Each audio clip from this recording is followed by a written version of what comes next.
Hello friends, नमस्कार। आप लोगों का ऑल इंडिया स्टडी में स्वागत है। मेरे प्यारे भाइयों बहनों, आज हम पढ़ेंगे यूपी टेट का हिंदी।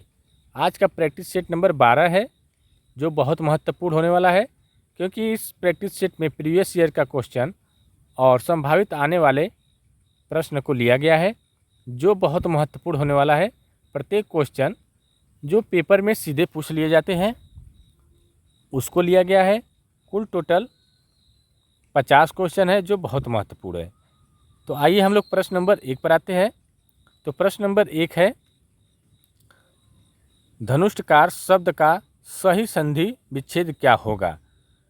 तो ऑप्शन नंबर 1 है धनुष प्लस टंकार, बी है धनु प्लस टंकार, सी है धनु प्लस टंकार और डी है धनुष प्लस टंकार। तो देखिए, यह जो है, अगर इसका संधि विच्छेद करेंगे तो ये बनेगा धनु धन टंकार। क्या बनेगा? धनु धन टंकार। ठीक, क्योंकि जो विसर्ग होता है ना, विसर्ग के बाद अगर ट या ठ आए तो विसर्ग जो होता है वो परिवर्तित हो जाता है किसमें? मूर्धन्य स में। ठीक ना? तो इसलिए इसका सही आंसर क्या हो जाएगा? धनु धन टंकार। तो ऑप्शन नंबर बी करेक्ट हो जाएगा। ध्यान रहे, अगर विसर्ग के बाद ट और ठ आए तो वह किस में परिवर्तित हो जाएगा? मूर्धन्य स में। ठीक ना? आइए प्रश्न नंबर 2 देखेंगे। यथाशक्ति में कौन सा समास प्रयुक्त हुआ है? तत्पुरुष समास, अव्ययी भाव समास, द्विगु समास और कर्मधारय समास। तो देखिए, जो यथाशक्ति है, इसमें क्या है कि पहला पद जो शब्द यथा है एक अव्यय है, अर्थात उपसर्ग है, और पूरा पद क्रिया विशेषण की तरह कार्य करता है, इसलिए यह क्या हो जाएगा? अव्ययी भाव समास हो जाएगा। यह सबसे सटीक उदाहरण होता है यथाशक्ति, ठीक ना, अव्ययी भाव समास का। तो ऑप्शन नंबर बी करेक्ट हो जाएगा इसका। प्रश्न नंबर 3 देखेंगे।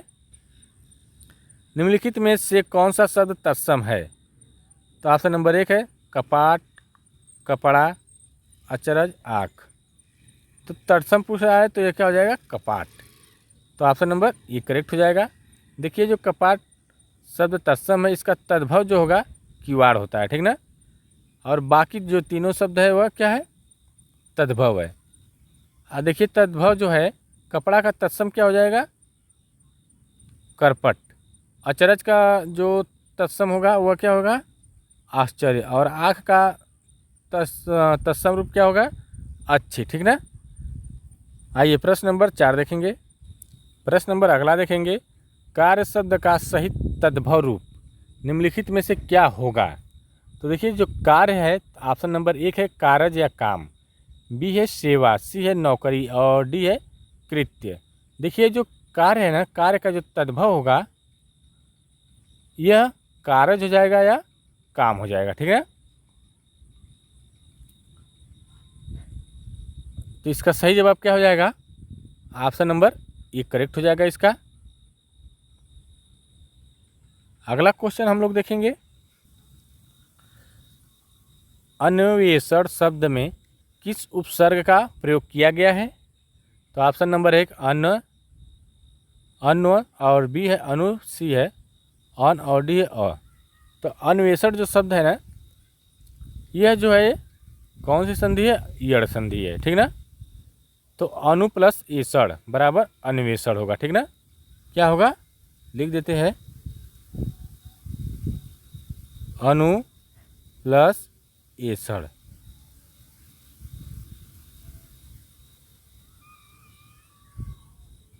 क्या हो जाएगा? अन्वेषण। तो इसमें जो उपसर्ग क्या हो जाएगा? अनु।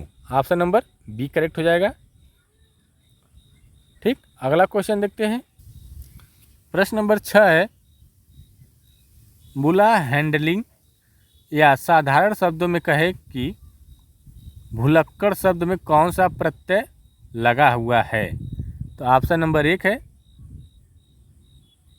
ङ, बी है अक्कड़, सी है कड़ और डी है भूल। तो देखिए, जो भुलक्कड़ में जो प्रत्यय पूछेगा तो यह कौन सा लगा है? अक्कड़ लगा हुआ है। ठीक ना? तो इसका सही जवाब ऑप्शन नंबर बी हो जाएगा। ठीक,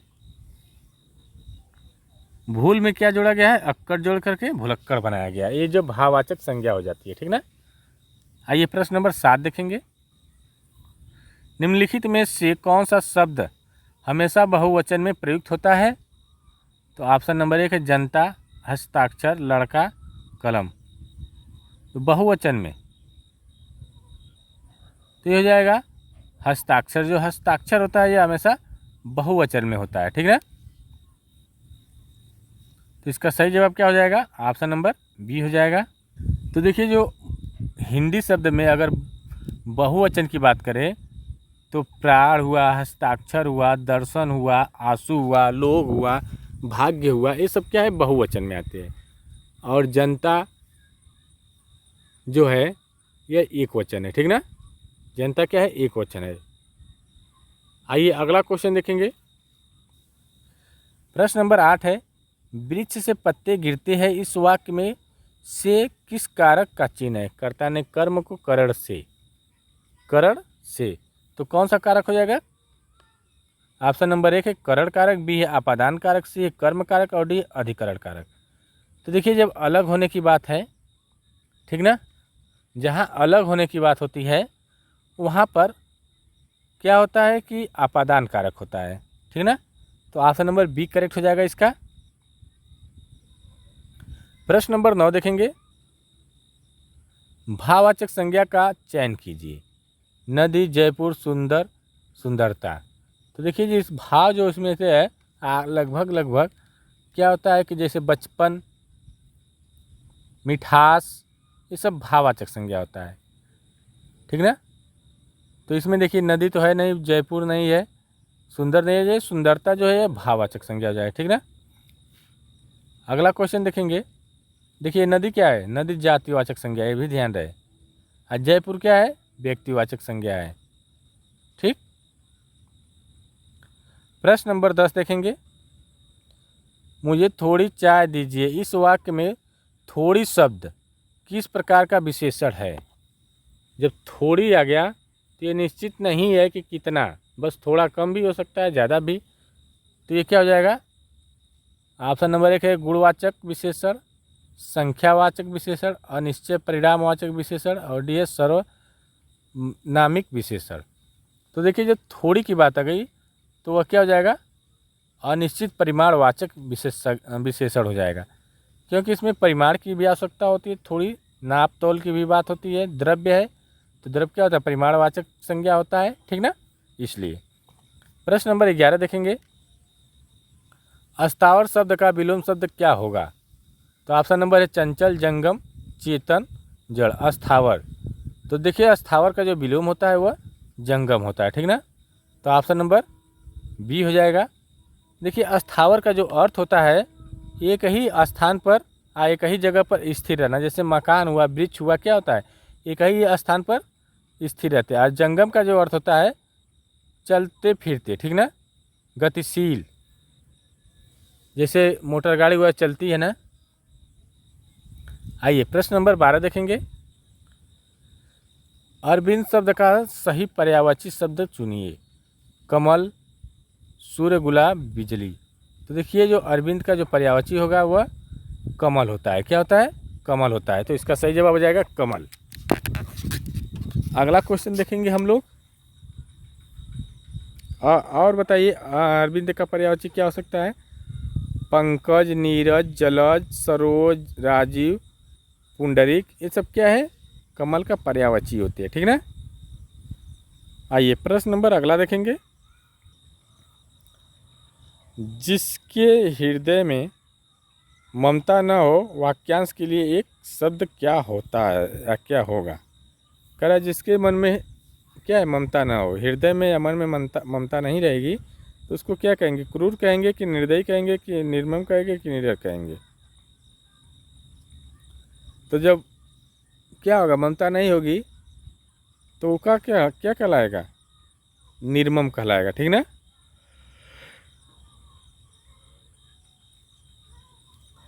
ममता का मतलब दया ना हो, जो दया नहीं होता उसे निर्दयी कहा जाता है, ठीक ना। अगर दया नहीं रहेगा तब निर्दयी होगा, उस तरह ममता है तो वो निर्मम हो जाएगा, ठीक ना। तो ऑप्शन नंबर सी करेक्ट हो जाएगा। प्रश्न नंबर 14 देखेंगे। निम्नलिखित में से शुद्ध वर्तनी वाले शब्द का चयन कीजिए। सन्यासी, सन्यासी, सन्यासी, सम्यासी। तो शुद्ध वर्तनी इसमें कौन से है? तो ए हो जाएगा। इसका सही जवाब क्या हो जाएगा? ए, सन्यासी। ये शब्द जो ए वाला है ये शुद्ध वर्तनी है, ठीक ना।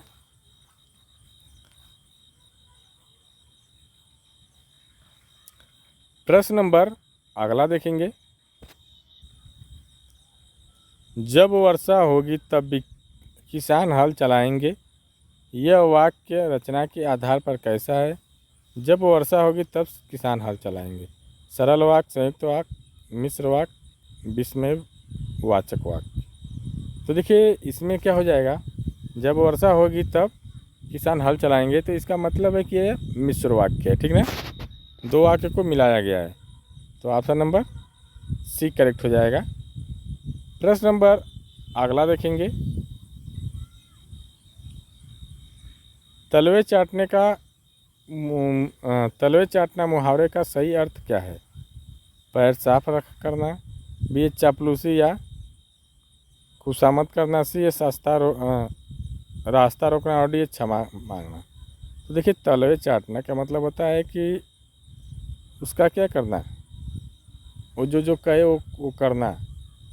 कोई भी व्यक्ति अगर जो कह रहा है, अगर वो कह रहा है कि इनार में कूदो तो इनार में कूदना, वो कहेगा कहीं जाना है तो कहेगा जाओ तो जाएगा, तो इसका मतलब वो तलवे चाट रहा है, ठीक ना। तो इसका सही जवाब हो जाएगा चापलूसी करना, या चापलूसी भी कर सकते हैं, मतलब एक व्यक्ति को दूसरे व्यक्ति को, मान लीजिए हमें कोई बात कहा, वो चापलूसी करके दूसरे को कर दिए। जैसे औरतें होती है ना, औरतें, लड़कियों को नहीं कहूँगा, लड़कियाँ भी होती है, पेट में नहीं पचता है। आप लोग होंगी तो गुस्सा मत करिएगा, ये सत्य बात है। नहीं तो देख लीजिए क्या होता है कि अगर उसको कुछ पता हो जाता है, दूसरे अपने सहेली से ज़रूर कहेगी, जब तक कहेगी नहीं तब तक उसको शांतियाँ नहीं मिलती है लड़कियों को। तो हम ये मत सोचिएगा कि हम लड़की की सोच रहे हैं, कि ऐसा नहीं है, जो है तो बता रहा हूँ। अगर जो लोग नहीं होंगे तो अच्छी बात है, चापलूसी नहीं करना चाहिए, ठीक ना। तो इसका सही जवाब क्या हो जाएगा? Option number B. प्रश्न नंबर 17 देखेंगे। बोए पेड़ बबूल का तो आम कहाँ से होए, लोकोक्ति का सही अर्थ क्या है? तो ऑप्शन नंबर 1 है बबूल के पेड़ पर आम नहीं उगते भी है, जैसा कर्म करोगे वैसा ही फल मिलेगा। बुरे काम का अच्छा फल मिलना, और सी का है प्रकृति के नियमों को बदलना संभव है। मतलब बोओगे बबूल तो आम का फल थोड़ी मिलेगा, मेहनत करोगे तभी मिलेगा। नहीं, अगर मेहनत नहीं किए सोचोगे कि हम सरकारी नौकरी पा जाए तो नहीं पाओगे। आज के समय बहुत कठिन हो गया है, ठीक ना। पहले 30-35 पे मेरिट बन जाते थे, आज 80-85 पे बन रही है भाई, बहुत कठिन हो गया है। यूपी दरोगा का जो पुलिस है, 1000 बच्चे जो है लगभग 100 में 100 लेकर आए हैं। अब कैसे लाए है ये तो पता नहीं, सब धांधली हुआ है। 92-95% पर मेरिट बनेगी, बताइए। 100 में से 4 क्वेश्चन किसी का गलत हो सकता है, बस इतना ही। ऐसे नहीं होता है, बहुत ज़्यादा धांधली हुई है। तो देखिए इसका सही जवाब क्या हो जाएगा? ऑप्शन नंबर बी हो जाएगा, ठीक ना। प्रश्न नंबर 18 देखेंगे। वर्णमाला में ह को किस प्रकार का व्यंजन माना जाता है? अंतस्थ व्यंजन, स्पर्श व्यंजन, उसमें असंघर्षी व्यंजन, संयुक्त व्यंजन। देखिए वर्णमाला में क्या होता है, अंतस्थ व्यंजन क्या होता है, यर अल व। संयुक्त उसमें व्यंजन क्या होता है, स ह। तो ये क्या हो जाएगा, उसमें व्यंजन हो जाएगा। ऑप्शन नंबर सी करेक्ट हो जाएगा, ठीक ना। प्रश्न नंबर 19 देखेंगे। च वर्ग च छ ज झ इया का उच्चारण स्थान क्या है? तो बताइए, कंठ है कि मूर्धा है कि तालु है कि दंत है? तो देखिए जो इसका सही आंसर हो जाएगा तालु। च वर्ग किससे बोला जाता है? च तालु। तो ऑप्शन नंबर सी करेक्ट हो जाएगा।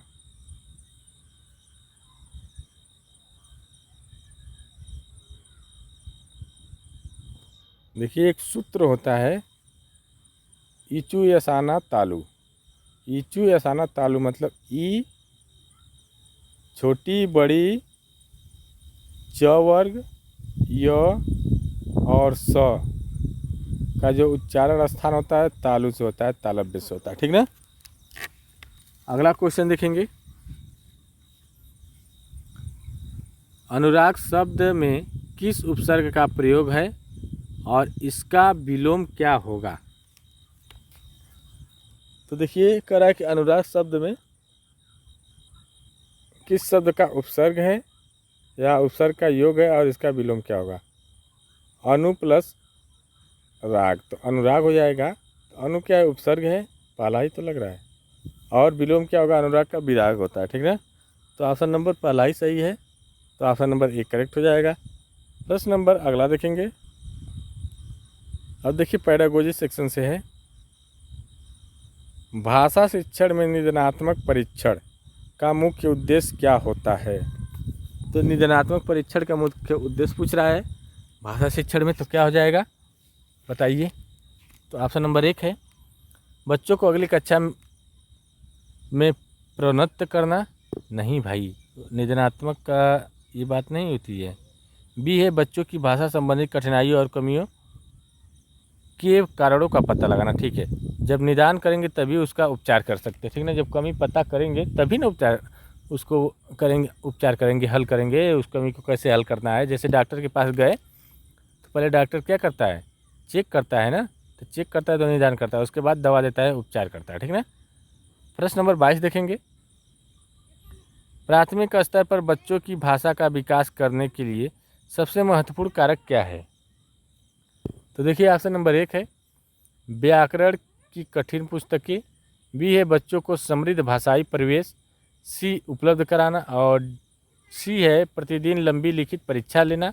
और ये भाषा के नियमों को याद करवाना।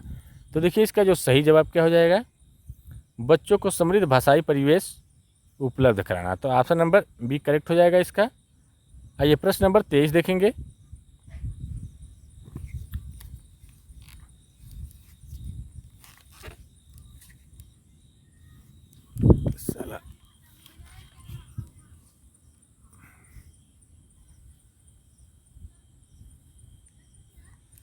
प्रश्न नंबर 23 है भाषा अर्जन और भाषा अधिगम में मुख्य अंतर क्या है।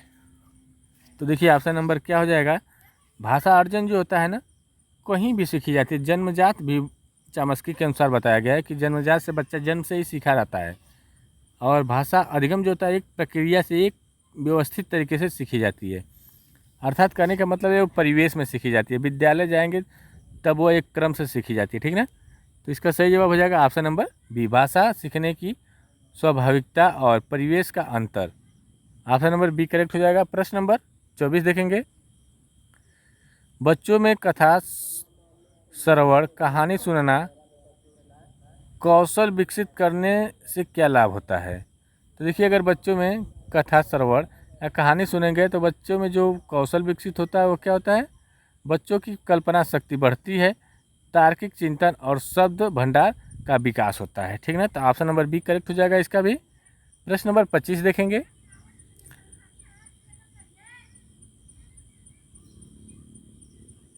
डिसलेक्सिया मुख्य रूप से किस अक्षमता से संबंधित विकार है। तो देखिए जो डिसलेक्सिया होता है ना, ये जो होता है पढ़ने से होता है। ठीक ना। तो पढ़ने से संबंधित ये हो जाएगा, ऑप्शन नंबर बी हो जाएगा। प्रश्न नंबर 26 देखेंगे। अब देखिए भाषा प्रश्न नंबर 26 है भाषा की कक्षा में बहुभाषिकता को शिक्षक द्वारा किस रूप में देखा जाना चाहिए। तो देखिए शिक्षक द्वारा जो देखा जाना चाहिए एक अत्यंत महत्वपूर्ण संसाधन के रूप में, शिक्षक को एक महत्वपूर्ण संसाधन के रूप में देखा जाना चाहिए। प्रश्न नंबर 27 देखेंगे। सतत और व्यापक मूल्यांकन CCE के तहत भाषा में व्यापकता का क्या अर्थ है। तो ऑप्शन नंबर एक है साल के अंत में बहुत बड़ी परीक्षा लेना, तो ये तो पूरा गलत है।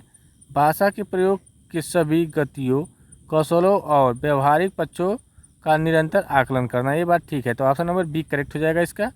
प्रश्न नंबर 28 देखेंगे। नोआम चॉम्स्की के अनुसार बच्चों में भाषा सीखने की क्षमता कैसी होती है?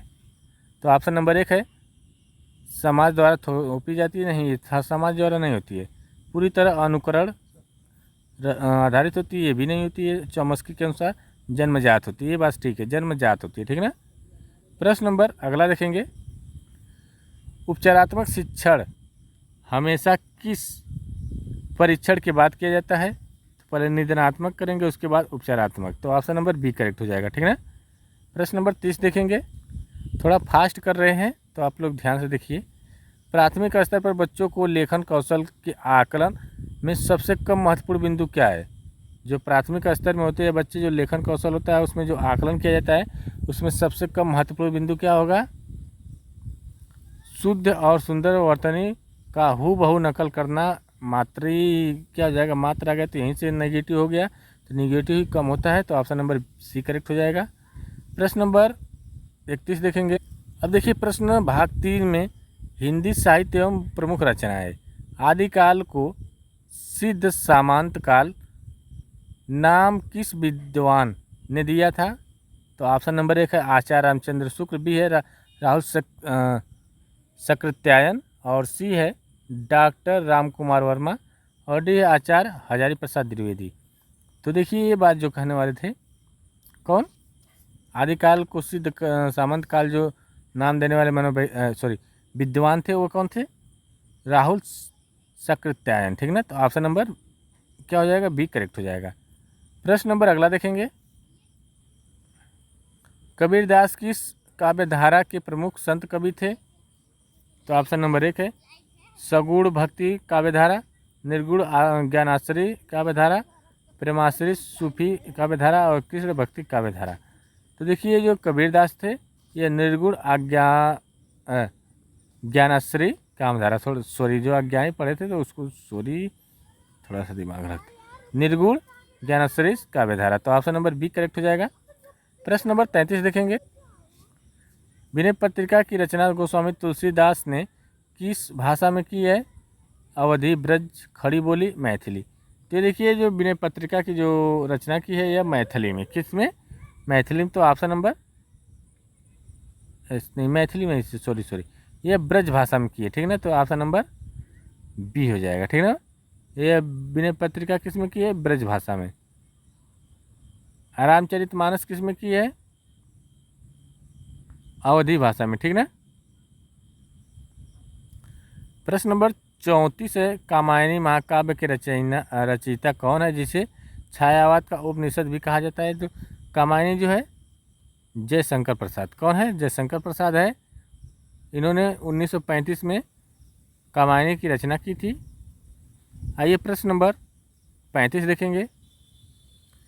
प्रसिद्ध कहानी पूस की रात और ईदगाह के लेखक कौन है? तो जयशंकर प्रसाद, मुंशी प्रेमचंद, यशपाल, जैनेन्द्र कुमार। तो देखिए जो पूस की रात तो ये है ऑप्शन नंबर बी हो जाएगा, मुंशी प्रेमचंद्र। प्रश्न नंबर 36 देखेंगे।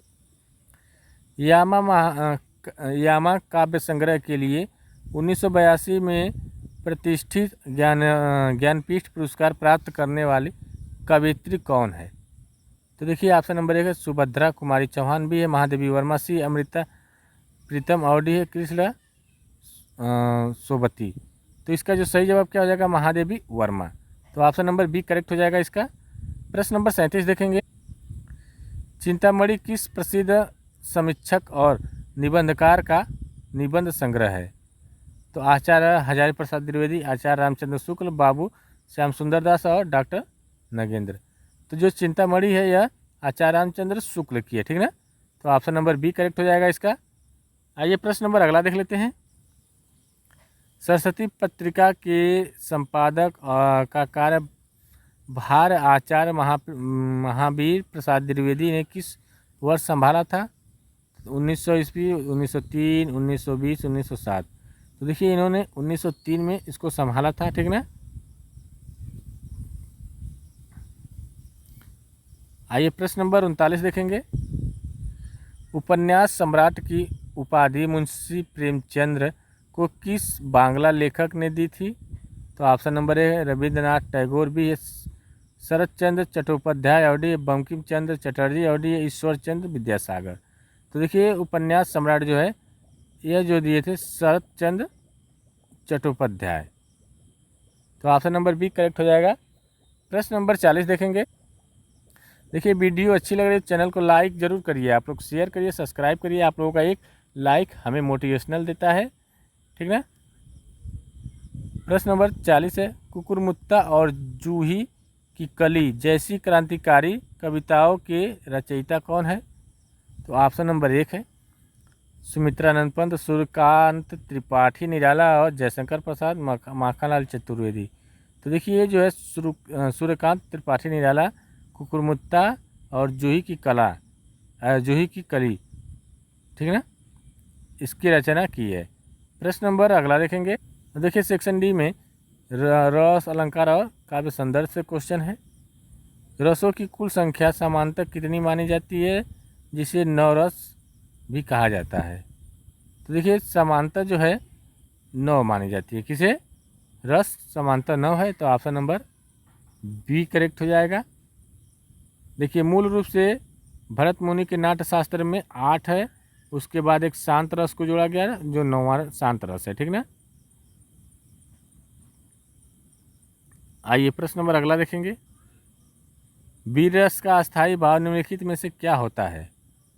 क्रोध, उत्साह, विस्मय, भय। तो वीर जब आएगा तो उत्साह हो जाएगा, ठीक ना। तो ऑप्शन नंबर बी करेक्ट हो जाएगा। प्रश्न नंबर 43 देखेंगे। तरणी तनुजा तट तमाल तरुवर बहुछाय, इस पंक्ति में कौन सा अलंकार है? तो त बार बार आया है, त की आवृत्ति बार बार हुई है, इसका मतलब है कि यह अनुप्रयास अलंकार है। कौन सा? अनुप्रयास अलंकार है। आइए प्रश्न नंबर 44 देखेंगे। रहीमन पानी रखिए बिनु पानी सब सून, पानी गए न उभरे मोती मानुष चून, इस दोहे में कौन सा अलंकार प्रयुक्त हुआ है? तो रहीमन पानी राखिए पानी बिन सब चून। पानी यहाँ पर 2 अर्थ निकलेगा, एक पानी का मतलब होता है पानी ही और एक पानी का मतलब है कि इज्जत, ठीक ना। तो जब ऐसे एक शब्द का 2 अर्थ निकले तो क्या हो जाएगा? श्लेष्म अलंकार कहलाता है। तो ऑप्शन नंबर बी करेक्ट हो जाएगा। प्रश्न नंबर अगला देखेंगे। पीपर पात सरिस मंडोला, इस पंक्ति में कौन सा अलंकार है? तो रूपक अलंकार, उपमा अलंकार, उत्प्रेक्षा अलंकार, अतिशयोक्ति अलंकार। तो देखिए ये जो है पीपर पात सरिस मंडोला, पीपर के पत्ते जैसे की बात हो रही है, तुलना की जा रही है, ठीक ना। तो इसका सही जवाब हो जाएगा ऑप्शन नंबर बी हो जाएगा, उपमा अलंकार की बात है, ठीक ना। प्रश्न नंबर 46 देखेंगे। चौपाई किस प्रकार का छंद है? तो ऑप्शन नंबर 1 अर्ध सम मात्रिक छंद, बी है सम मात्रिक छंद और डी है विषम मात्रिक छंद और डी है वणिक छंद। तो देखिए जो चौपाई होता है उसमें एक क्या होता है? एक सम मात्रिक छंद होता है, क्योंकि इसमें प्रत्येक चरण में कितनी मात्राएं होती है? 16 मात्राएं होती है। प्रश्न नंबर 48 देखेंगे 47 देखेंगे। दोहा छंद का ठीक उल्टा या विपरीत छंद कौन सा होता है? दोहा का जो होता है उल्टा सोरठा होता है। दोहा में पहले और तीसरे चरण में कितना मात्राएं होती है? 13 और दूसरा और चौथे चरण में 11 और सोरठा में उसी का उल्टा होता है, ठीक है। पहले तीसरे चरण में 11, फिर दूसरे और चौथे के चरण में 13। तो ऑप्शन नंबर बी करेक्ट हो जाएगा। अगला क्वेश्चन देखेंगे हम लोग। प्रश्न नंबर 48 है। माया मैं तो चंद खिलौना लायो, इस पंक्ति में कौन सा अलंकार है? तो उपमा अलंकार, रूपक अलंकार, उत्प्रेक्षा अलंकार, विभावना अलंकार। तो यहाँ पर रूपक अलंकार होगा, सही रूपक अलंकार हो जाएगा, क्योंकि चंद्रमा के समान कह रहा है ना, कृष्ण भगवान कह रहे हैं मैया मुझे चंद्रमा खिलौना वाला जो चंद्रमा के समान हो, चंद्रमा के रूप जैसा हो। तो ऑप्शन नंबर बी हो जाएगा। प्रश्न नंबर 49 देखेंगे। अतिशयोक्ति अलंकार का सही उदाहरण निम्नलिखित में से कौन सा है? तो ऑप्शन नंबर है चरण कमल बंदो हरिराई, आगे नदी पड़ी अपार, घोड़ा कैसे उतरे पार। राणा ने सोचा इस बार, तब तक चेतक था उस पार। देखिए यह क्या होता है, अतिशयोक्ति अलंकार यही होता है, ठीक ना, कि इतना बढ़ा चढ़ा के बात करना कि राणा सोच रहा तो लो पार, घोड़ा चल गए नदी पार, ऐसे ही सोच रहा है। तो यह बढ़ा चढ़ा के बहुत जब बात होती है तो ये अतिशयोक्ति अलंकार होता है, ठीक है। प्रश्न नंबर 50 देखेंगे।